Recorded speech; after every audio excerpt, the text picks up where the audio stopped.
হরে কৃষ্ণ। নমস্কার বন্ধুরা, আজ চলে এসেছি আরও একটি নতুন ভিডিও নিয়ে।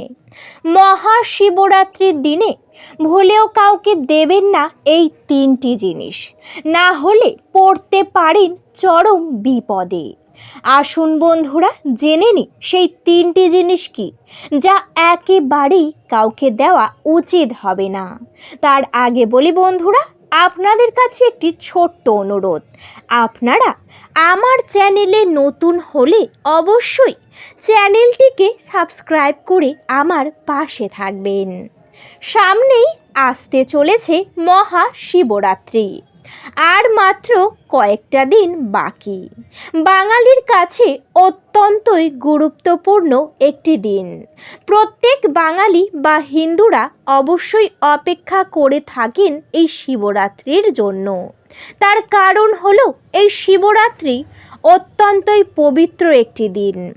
এই দিনে যদি আপনারা কোনো উপবাস অর্থাৎ শিবরাত্রির উপবাস রাখেন, তাহলে দেবাদিদেব মহাদেবের আশীর্বাদ পেতে পারেন। তাই সবাই দেবাদিদেব মহাদেবের আশীর্বাদ পেতে এই মহাশিবরাত্রির দিনে ব্রত রাখেন, যাতে সবার উপরে দেবাদিদেব মহাদেবের কৃপা পড়ে। দেবাদিদেব মহাদেব অত্যন্তই সরল, তাই দেবাদিদেব মহাদেবের আরেক নাম হলো ভোলেনাথ। তেমনই কোনো ছোট ভুলের কারণে দেবাদিদেব মহাদেবও রুষ্ট হন।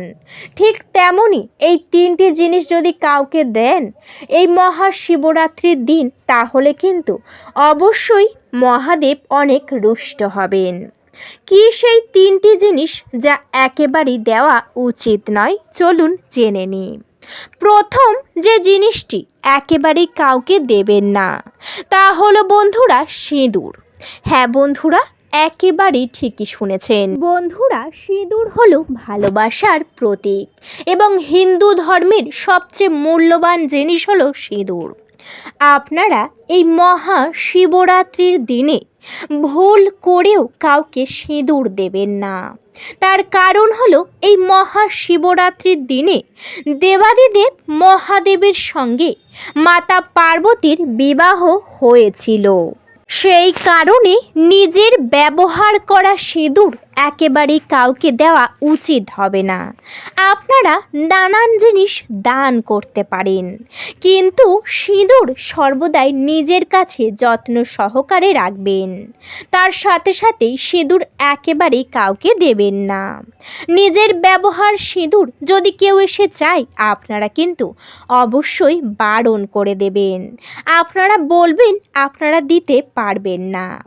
যদি আপনারা এই নিয়ম মানেন, তাহলে অবশ্যই আপনাদের স্বামীদের উন্নতি হবে, কর্মজীবন এবং সর্বদাই উন্নতির দিকে এগিয়ে যাবে। এছাড়াও এই মহাশিবরাত্রির দিনে একেবারেই অন্যের টাকা দিয়ে সিঁদুর কিনবেন না। এতে কিন্তু স্বামীর ক্ষতি হতে পারে, কারণ মহাশিবরাত্রি অত্যন্তই পবিত্র একটি দিন। এই দিন যদি সিঁদুর একান্তই কিনতে হয়, অবশ্যই নিজের জমানো টাকা বা নিজের টাকা, এছাড়াও স্বামীর টাকাতে অবশ্যই সিঁদুর কিনবেন। এই শিবরাত্রির দিনে কারোর দেওয়া টাকাতে একেবারেই সিঁদুর কিনতে যাবেন না। এছাড়াও কোনো রকম বাকিতে সিঁদুর বাড়িতে নিয়ে আসবেন না। এতে স্বামীদের নানান বিপদ আসতে পারে জীবনে। অবশ্যই করে আপনারা এই শুভ দিনে অর্থাৎ এই মহাশিবরাত্রির দিনে এই নিয়ম মেনে চলার চেষ্টা করবেন এবং নিজের ব্যবহার করা সিঁদুর সর্বদাই একটি নির্দিষ্ট জায়গায় রাখবেন। কোনোভাবে যেন এই মহাশিবরাত্রির দিনে পড়ে না যায়। সিঁদুর পড়ে যাওয়া কিন্তু অমঙ্গলের লক্ষণ। সেই জন্য খুবই যত্ন সহকারে আপনারা সিঁদুর রাখবেন এবং এই মহাশিবরাত্রির দিন ধারণ করবেন। আরও যদি চান বা আরও যদি পারেন, নিজের স্বামীদের হাতে থেকে এই দিন সিঁদুর পরার চেষ্টা করবেন, কারণ স্বয়ং দেবাদিদেব মহাদেব মাতা পার্বতীকে এই দিন সিঁদুর পরিয়ে বিবাহ করেছিলেন। সেই জন্য আপনারা অবশ্যই করে এই দিন চেষ্টা করবেন নিজের স্বামীদের হাতে থেকে সিঁদুর পরা। এতে কিন্তু অনেক সৌভাগ্য অর্জন হয় এবং আপনারাও অনেক সুখী হবেন এবং স্বামী স্ত্রীর সম্পর্ক অনেক ভালো হবে। সেই জন্য এই প্রথম জিনিসটি কাউকে দেবেন না, যত্ন সহকারে নিজের কাছেই রাখবেন। এছাড়াও বন্ধুরা, যখন আপনাদের স্বামীরা সিঁদুর পরিয়ে দেবে ঠিক তখন নিজের চুলটিকে বেঁধে নেবেন। সিঁদুর ধারণ করার সময় সর্বদাই চুল বাঁধা উচিত, সেই জন্য এই নিয়ম অবশ্যই মানবেন। বন্ধুরা, এবার জেনে নেওয়া যাক দ্বিতীয় যে জিনিসটি কাউকে দান করবেন না। সেই জিনিসটি হলো বন্ধুরা গহনা বা অলংকার। হ্যাঁ বন্ধুরা, একেবারেই ঠিকই শুনেছেন। প্রত্যেক নারী বা মহিলার কাছে নিজেদের গহনা অত্যন্তই মূল্যবান। সেই জন্য আপনারা অবশ্যই করে নিজেদের গহনা নিজের কাছে যত্ন সহকারে রাখবেন, একেবারেই কাউকে দেবেন না। সেই গহনাগুলি যদি কেউ এসে চায় বা কারোর ভালো লেগেছে, আপনারা অবশ্যই মুখের ওপর বলে দেবেন, দিতে পারবেন না। তার কারণ হলো এই মহাশিবরাত্রির দিনে নিজের গায়ের অলংকার খুলতে নেই, ঠিক তেমনই নিজের অলংকার অর্থাৎ গহনা কাউকে দিতে নেই। সেগুলিকে যত্ন সহকারে আপনারা রাখবেন এবং কেউ চাইলে একেবারেই দেবেন না। এই দিন কাউকে গহনা দেওয়া মানে হলো নিজের সম্পদ অন্যের হাতে তুলে দেওয়া, যার ফলে আপনাদের বাড়ি নানান সমস্যা দেখা দিতে পারে। ঠিক তার সাথে সাথে স্বামী স্ত্রীর মধ্যে কিন্তু বিচ্ছেদ, ঝগড়া ঝামেলা হবে। কারণ এই শুভ দিনে নিজের গহনা নিজের কাছেই রাখতে হয়। সেই জন্য নিজের গহনা নিজের কাছে রাখবেন এবং যদি কোনো গহনা পরে থাকেন একান্তই খুলবেন না ঠিক এই দিন। যদি আপনারা এই নিয়ম মেনে চলতে পারেন বা মেনে চলেন, অবশ্যই আপনাদের উপরে মাতা পার্বতী এবং দেবাদিদেব মহাদেবের আশীর্বাদ পড়বে, যার ফলে স্বামী স্ত্রীর সম্পর্ক হবে অনেক শুভ এবং অনেক ভালো। স্বামী স্ত্রীর মধ্যে ঝগড়া ঝামেলা বিবাদ একেবারেই দূরে চলে যাবে।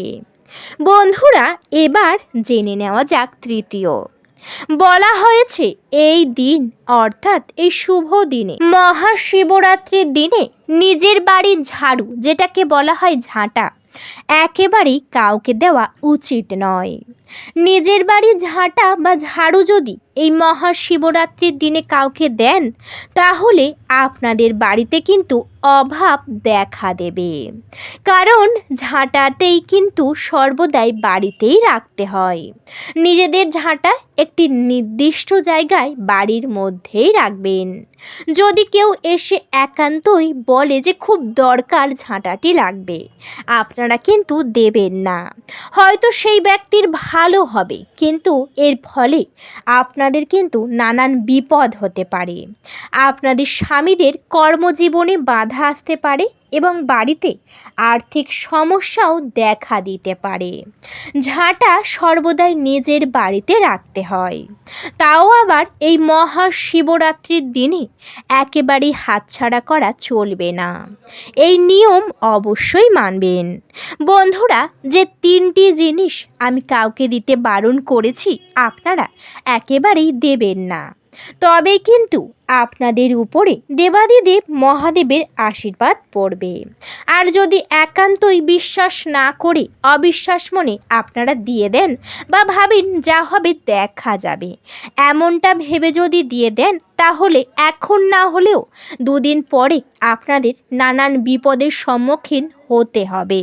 সেই জন্য আপনারা অবশ্যই করে এই নিয়মগুলি দেবাদিদেব মহাদেবের কৃপায় মানার চেষ্টা করবেন। এছাড়াও এই দিন আপনারা চাইলে কাউকে কোনো কিছু দান করতে পারেন। যদি কোনো অসহায় মানুষ আসে, তাহলে তাদেরকে অন্ন সেবা দিতে পারেন। এছাড়াও কিছু দান করতে পারেন, যেমন অর্থ অর্থাৎ টাকা। আপনারা যেমন পারবেন তেমন দান করবেন। এই দিন ব্রাহ্মণ ভোজন করানো অত্যন্তই শুভ। যদি সম্ভব হয় অবশ্যই করাবেন। বন্ধুরা, ভিডিওটা এই পর্যন্ত। আশা করি ভিডিওতে আপনারা পুরোটা বুঝতে পেরেছেন। ভিডিওটি যদি ভালো লেগে থাকে অবশ্যই ভিডিওতে একটি লাইক করবেন, শেয়ার করবেন এবং সাবস্ক্রাইব করে আমার পাশে থাকবেন। আজকের মতো আমি বিদায় নিলাম। সবাই ভালো থাকবেন, সুস্থ থাকবেন। সবাই একবার কমেন্টে অবশ্যই হর হর মহাদেব লিখে যাবেন। আপনাদের সকলকে জানাতে চাই অনেক অনেক হরে কৃষ্ণ, রাধে রাধে।